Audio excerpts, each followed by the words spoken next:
गुलशन की तबाही के लिए एक ही उल्लू काफ़ी था।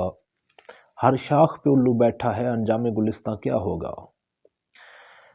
फूलों को माली से शिकवा है कि हम तो तेरी पैदावार थे, आपने अपने हाथों से हमें लगाया है, पानी दिया है, बच्चों की तरह पाला है, और आज चंद टकों के इवज़ हमें बेच रहे हो, हमें काट रहे हो।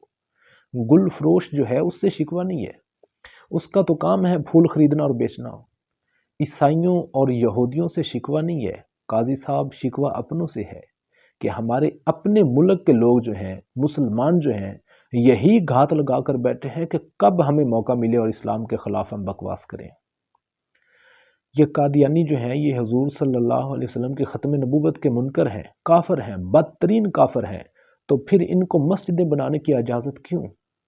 इनको इस्लाम की तबलीग करने की इजाज़त क्यों? ये बदतरीन काफिर हैं कादियानी। तो इनको कुरान मजीद छापने की, तर्जमा करने की और अपनी मर्ज़ी की तशरीह करने की इजाज़त क्यों?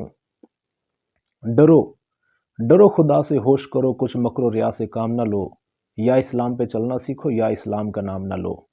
295 जो है, इसका मतलब ये है कि जो पाकिस्तान में जो बंदा हजूर सल्लल्लाहु अलैहि वसल्लम के बारे में कोई गलत बात करेगा तो उसको फांसी पे लटका दिया जाएगा।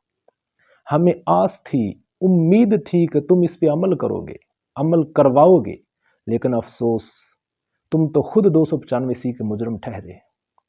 तुझ पे तेरी माँ रोए, बदबख्त तेरे जैसे जब उरूज पाते हैं, हैसियत अपनी भूल जाते हैं। कितने हैं ये कम ज़र्फ़ गुब्बारे जो दो ही सांसों में फूल जाते हैं।